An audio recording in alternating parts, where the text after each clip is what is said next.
Coming up on the next edition of Power and Politics, the vice presidential debate is in the history books. Who helped their running mate this past week and who did not? And in our continuing look at the amendments on this year's ballot, we take a closer look at two of the most controversial: abortion rights and the legalization of recreational marijuana.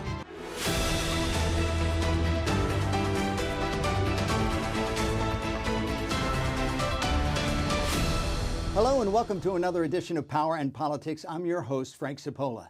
Power and Politics is a weekly, right-down-the-middle look at the top stories affecting the state, with a special emphasis on the psychology behind the decisions and issues that affect our lives. I am joined today, as I am every week, by my co-host, longtime practicing psychologist and the nation's Emmy Award-winning political psychologist, Dr. Bart Rossi. Great to be here, Frank. Welcome. All right. Well, this election cycle's vice presidential debate is in the book, so who came out on top and who did not? We start right there, Doctor. Well, Frank, if you're looking at style, we have to give Vance the edge here. He came out relaxed, looked professional, looked calm, friendly. It's almost like he made a pivot to the middle. At times, I thought he might be wanting to be a Democrat. He moved from the right to the center on some of the issues, on abortion, on health care. He seemed much more moderate. These are two different personalities. Yes. Walz clearly is more folksy. Vance is more measured. Yes. You could see the contrast. I like the fact that they were both courteous to each other. Right. It wasn't acrimonious, and that's good, and I think we should have more of that, believe me. But I also thought, and I watched all the coverage, I mean, to me, I thought Vance did a better job because he wasn't looking down at his notes. The body language with Walz was right off the bat a little nervous, choppy, as you indicated. And I don't think there was a clear winner, and I think for a vice presidential debate, that's what you want. I think you're right, but I also believe that Walz came out very prepared. And it was a good thing that he was so prepared. He had answers. He looked a little choppy, a little bit off at times. But he did a good job of presenting himself, even though, as you say, he looked a little stiff at times. I think people could relate to him. And as you had said in a previous show, is this going to make a difference? Probably not. We'll discuss that in a moment. But on the question of Tiananmen Square and whether or not he was there, he should have said right off the bat, hey, I misspoke. I was not there. But let me tell you a little more about China. He went on a long, meandering path, which ended with him saying, I'm a knucklehead, which you don't want to do in a debate. Conversely, Vance said he never called for a national ban on abortion, which he has, and it's in black and white. So those were two opportunities where I thought both of them faltered. Well, even more than that, when it came to substance, let's be honest about it, Vance made some whoppers here, some real lies that are just beyond the beyond. For example, on health care, he said that Trump saved Obamacare. Well, Trump wanted to get rid of Obamacare, so what he said was 180 degrees from the truth. And then on the abortion issue, he has wanted to ban abortion. Now he says he's moving more to a more moderate stance. Now, he really presented himself well, but what he said was a big question mark. And so I think the voters are going to have to make a decision as who is believable. Well, he also said that Donald Trump peacefully left the office on January 20th, and we know that it was anything but peaceful, especially when you include January 6th. That's a stretch. Also making news this week, one of the topics, of course, is the widening of the conflict in the Middle East, which came up in the debate last night. How could this affect the race? For me, at least, I think Donald Trump wins on this one. I think Donald Trump could win on this to a limited degree, of course. How much foreign policy really makes the difference at the end of the day, that's a question mark.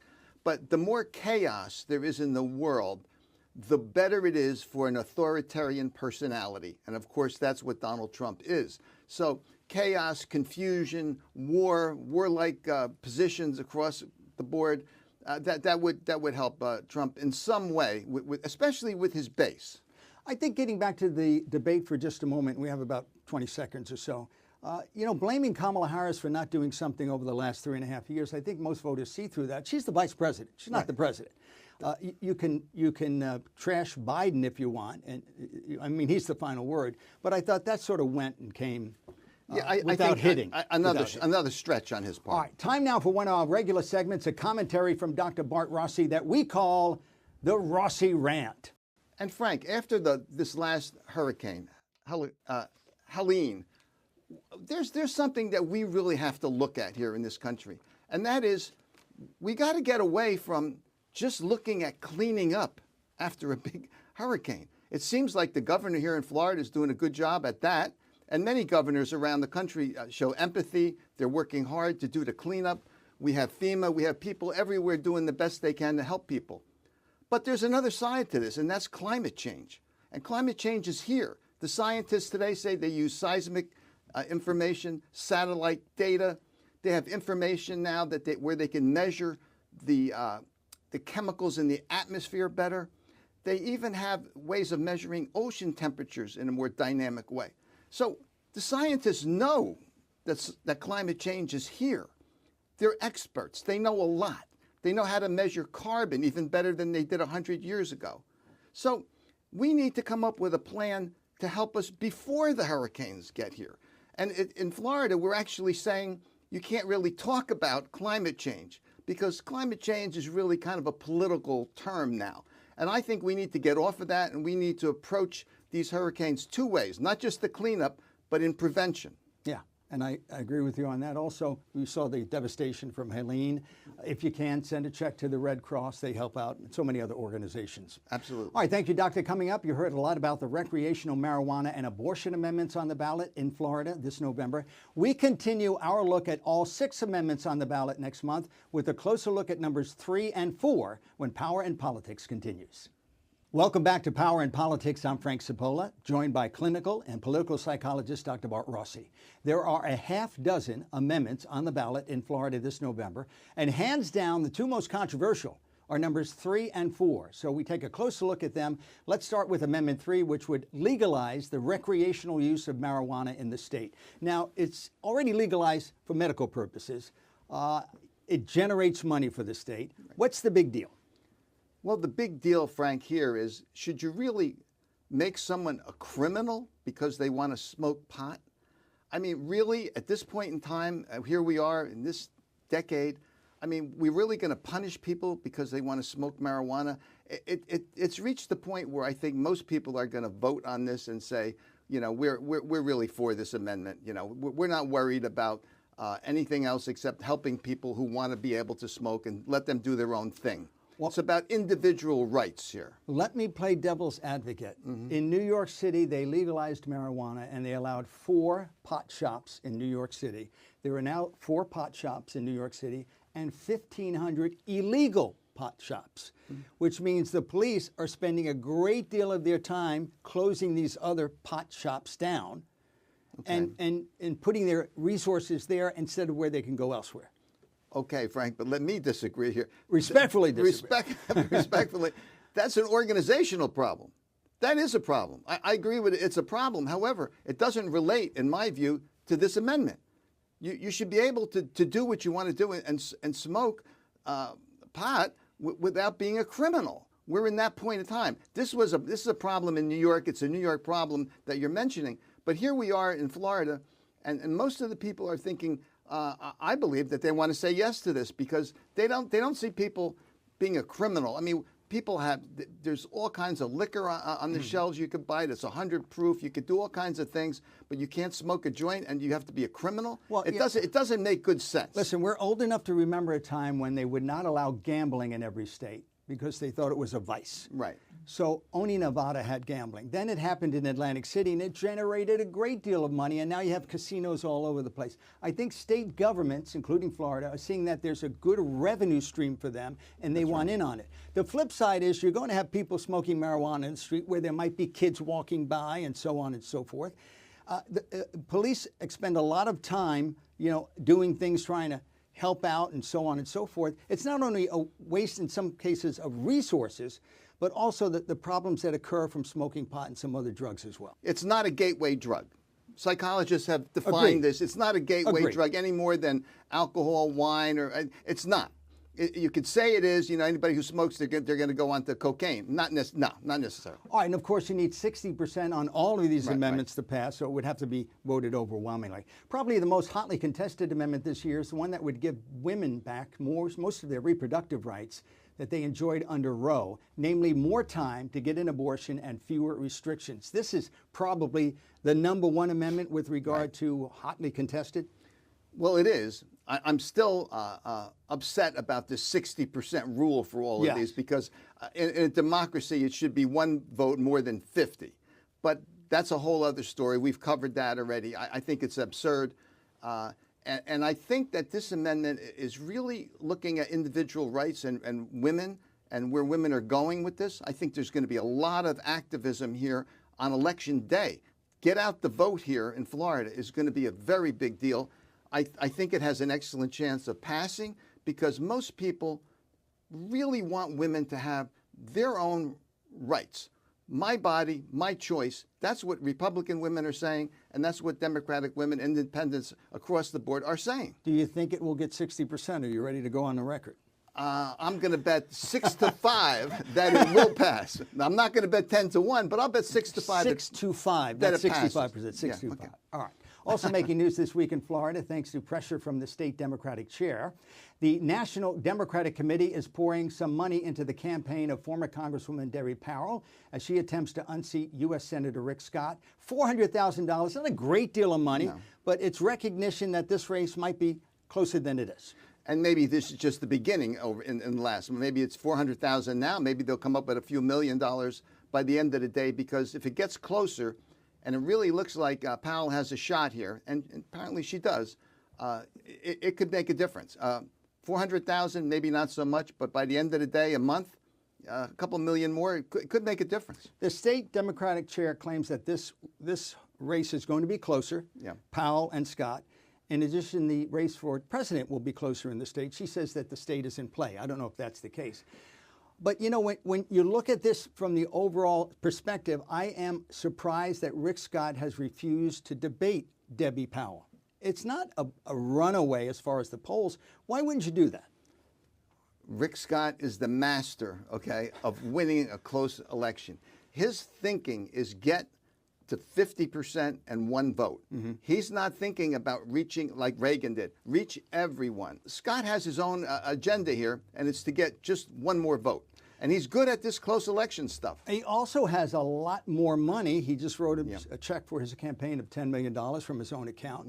So money-wise, he can do what he wants to do. This $400,000, good, a nice start, but basically not enough. And to your point, it's a big deal when it comes to getting the vote out. So Scott, they have an advantage on that. But Democrats are hot here in Florida. We'll have to see. All right, we're going to take a break. When we come back, the skies above Florida can be changeable, and that means you always have to be on the lookout for dark clouds. When we return, we see who enjoyed the sunshine this week and who got soaked, figuratively, of course, when we present the always popular segment, Sunshine or Showers, when Power and Politics continues. Welcome back to Power and Politics. Some weeks are better than others, just like days in Florida, as we sometimes see lots of sun and other days the weather is dark, gloomy, and rainy. So, with that as our setup, we see who was in the sunshine this week and who needed an umbrella in a segment we call Sunshine or Showers. We start with the sunny day. Who was in the sunshine for you this week? Well, Frank, this week I have the Miami Parking Commission, believe it or not, in the sunshine. May not sound like a lot of sunshine here, but I think it's a pretty big deal because parking was going to be raised 50% from like $4 or $5 to like $6, $7. It was really going to go up a lot. And what happened? The people in Miami really objected. We had all kinds of folks getting involved and saying this is too much. This is not where we should be going. And they petitioned the commission and they voted, I think unanimously, not to increase the parking rates in the city. Now, it may not sound like such a big deal, but to me it is, as a psychologist, because I think that what we're seeing here is like community activism and people getting involved. And that's what we need. We need more of that. So I'm putting them in the sunshine this week. You know, and you're saving some money, too. That's right. If you're parking it around Florida. Okay, that's interesting. So who do you have? Now, who do I have? For your sunshine? Okay, you're asking me. Yeah. All right. I have the obscure agency in Florida known as the Florida Office of Insurance Regulation. Because you know what they did this week? Following Hurricane Helene, they said no insurance company can cancel a homeowner's insurance policy or deny a renewal of a homeowner's insurance policy between now and the end of November. And good for them, because insurance companies, they want you to pay on time. They let you know that they want you to pay on time. But when you want your money back that you've paid sometimes for years and decades, well, then there's a problem. And they will easily drop you if there's an issue like a hurricane or several hurricanes, as we saw with Hurricane Helene. So, good for them. The Florida Office of Insurance Regulation, you are in the sunshine. All of you there working behind the scenes, but telling insurance companies no for a change. That's a good one. I agree. Oh, yeah. Well, with every sunny day, and it just so happened this week, the lovely bride and I were walking, and it suddenly rained and stopped within like 10 feet. There was a 10-foot shower that ended, so it happens just like that. Who was in the showers this week? Well, I have a lot of rain pouring on a fellow by the name of William Braddock, okay? He was running for Congress against Representative Luna down here. She actually won her seat when Charlie Crist decided to not run again, okay, in 2022. So what happened was he threatened her. He said through intermediaries that he was going to hire a Russian hit mob or Ukrainian group to actually eliminate her, kill her. And then he ran away apparently to the Philippines, and he was apprehended there. Now he's been brought back on charges. I mean, is this what politics? Yeah, is this where we're going with this? I mean, this is why people are just disgusted with politics. Yeah, it's like this. So. Showers on Braddock. Absolutely. That's just awful. We don't need any of that. No. And who do you have this week? Who do I have in the showers? Yeah, for the showers. With all kidding aside, I have Perry, Florida. They have suffered severely based on Hurricane Helene. If you can believe it, 3 major hurricanes and or tropical storms have hit the town of Perry, Florida in the Big Bend in the last 13 months. And, they're right in the middle of Taylor County, which is a county up there. It's known as the Tree County or the County of the Trees South. And all those trees have been ripped up. Hey, our hearts go out to you. If you even have $5 or $10, if you're watching us on NBC 40 in Tallahassee, and we hope you are because that means your power is back on, by all means, write a check to the Red Cross. If you're watching anywhere across the state, the folks of Perry, Florida, in the showers in more ways than one, unfortunately. So they are in the showers this week. Good one, Frank. All right, we're going to take a break. When we come back, a commentary by yours truly titled Let's Be Frank, When Power and Politics Continues. Welcome back. Pretending something does not exist is not a way to live or govern. And sadly, we saw the results of this head in the sand policy on the state and national level this past week with the arrival of Hurricane Helene. In May of this year, Governor Ron DeSantis signed a bill eliminating the use of the term climate change in all state laws. That, he likely thought, was that. In his mind, if you don't say the words, it doesn't exist. Think about that for a moment. Those we elect to protect us think it's better to deny the facts than face the problem in front of us. We could spend years arguing about whether climate change is real and who or what is responsible. Or we could do something now. I hear the critics, this is just the Earth's natural cycle, but it's not. Last year was the hottest year on planet Earth since weather watchers began taking measurements in 1850. More heat means more fuel for even the smallest of hurricanes. That's the reason why recent hurricanes slamming into this state along the Gulf of Mexico are stronger than they've ever been. That's the reason why low-lying areas along the shores of Florida are seeing more and more flooding.